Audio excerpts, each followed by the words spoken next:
Halo sahabat Pak Tani, salah satu perawatan dalam berbudidaya tanaman kelengkeng agar tanaman kelengkeng kita itu tetap tumbuh sehat. Setelah kita panen seperti ini, kita akan melakukan pemangkasan. Nah, setelah pemangkasan kita lakukan, barulah kita melakukan pemupukan. Nah, prinsip daripada pemangkasan yang akan kita lakukan adalah mengeluarkan cabang-cabang yang tidak produktif, kemudian menjaga keseimbangan daripada percabangan tanaman kelengkeng itu sendiri. Nah, cabang-cabang yang tidak produktif di sini yang kami maksud adalah cabang-cabang yang kering, kemudian cabang-cabang yang saling bertindihan. Oke sahabat petani, mari ikuti proses pemangkasan yang akan kami lakukan hari ini. Nah, oke sahabat Pak Tani, jika kondisinya rimbun seperti ini, tentu banyak percabangan-percabangan yang tidak produktif, tetapi di sisi lain juga menyerap nutrisi, maka ini harus kita keluarkan. Nah, seperti cabang-cabang yang kecil seperti ini, tentu cabang ini tidak akan menghasilkan buah, tetapi tetap menyerap nutrisi. Jadi ini harus kita potong seperti ini. Kita potong. Nah, kemudian ini, nah karena yang cabang yang ini arahnya keluar, ini bisa berproduksi. Jadi ini tidak perlu kita potong. Nah, yang kita potong adalah cabang-cabang yang menghadap ke bawah seperti ini.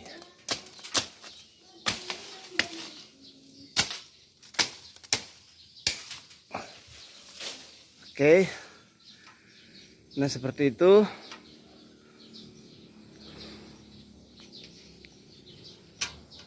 Nah, kemudian ini juga cabang yang larinya ke bawah, maka ini juga harus kita potong.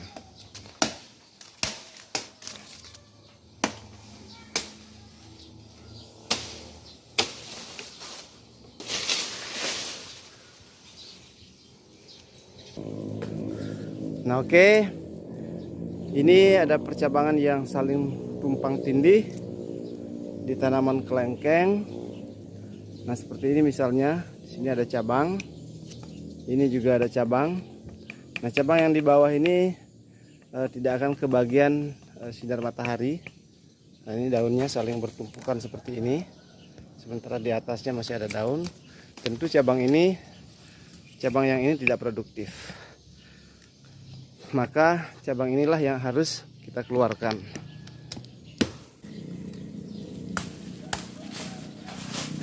Seperti itu.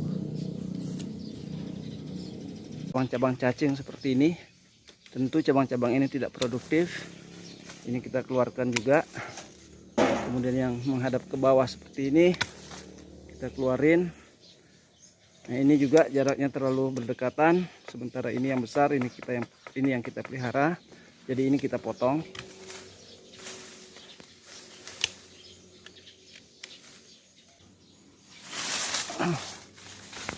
Ini kita keluarin. Ini kita keluarin yang kecil-kecil ini. Ini kita keluarin. Nah, ini kita keluarin yang kita pelihara yang ini. Nah, ini juga tidak akan produktif ini karena tidak kena sinar matahari. Ini kita keluarin. Nah, ini kita keluarin yang kecil-kecil. Bekas-bekas tangkai buah seperti ini yang buahnya rontok, ini harus kita keluarkan. Kemudian ini juga, karena kalau ini kita biarkan, tidak kita potong, maka kelengkeng tidak akan mengeluarkan tunas. Jadi sementara kelengkeng itu akan berproduksi atau mengeluarkan buah pada tunas-tunas baru.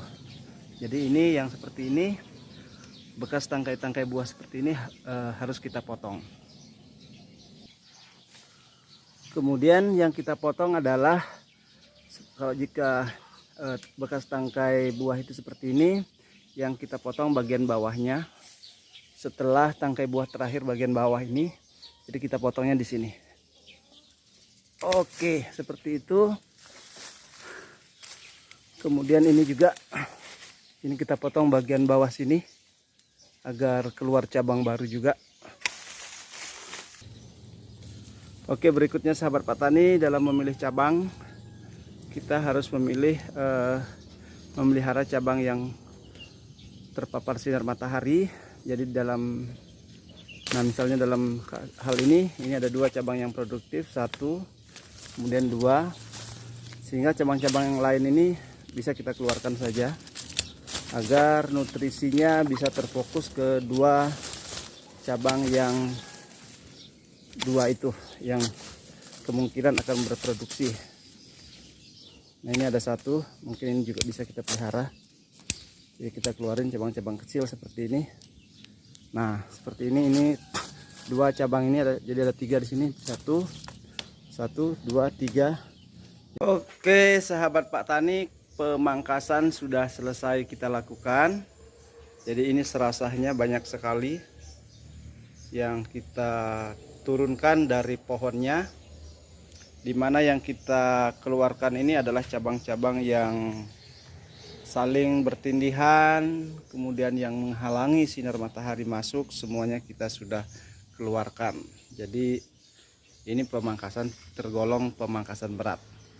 Nah, ini adalah pohon durian yang sudah selesai kita lakukan pemangkasan. Kawan-kawan bisa lihat di sini, hampir semua cabang kelengkeng ini sudah terpapar kurang lebih 40% oleh cahaya matahari. Jadi diharapkan dengan dilakukan pemangkasan seperti ini, proses metabolisme pada tanaman itu dapat berlangsung dengan baik, karena sinar matahari masuk kurang lebih 40% ke bagian dalam. Dan yang kedua, sirkulasi udara juga akan semakin baik. Hal ini dapat mencegah kelembaban. Nah, jika kelembaban bisa kita atasi dengan baik, maka tanaman kelengkeng pun tidak akan terserang oleh penyakit. Yang kita pelihara adalah cabang-cabang yang berada di luar yang terpapar langsung oleh sinar matahari. Jadi seperti ini sahabat Pak Tani.